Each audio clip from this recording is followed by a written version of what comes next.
Master web development with Skill Bakery. Hey everyone, ready to level up your web dev skills? Introducing skillbakery.com premium courses starting at just $6 or 500 rupees. Sign up today and learn in-demand skill sets.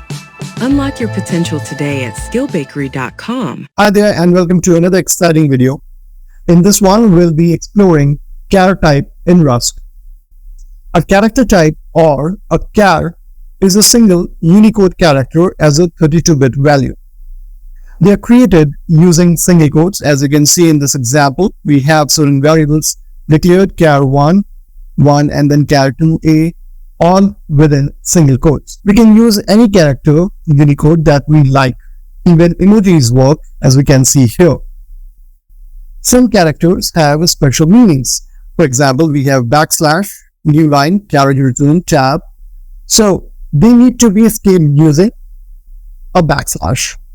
So here we see escaping a backslash using a backslash, then a single quotes using a backslash, or new line, carriage return, and tab.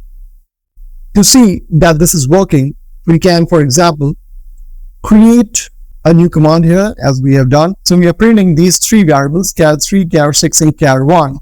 So if you notice, if I go ahead and do cargo build or cargo run, this is going to print char3 as the emoji icon, and then char6 being new line, we are getting the next output on the new line. So char1, if you see over here, is printed on the new line. If I just get rid of this char6 from println and remove this as well from here, we will save this and run one more time cargo run. You'll notice that the output now is next to each other. So the emoji icon and the char variable are displayed next to each other side by side.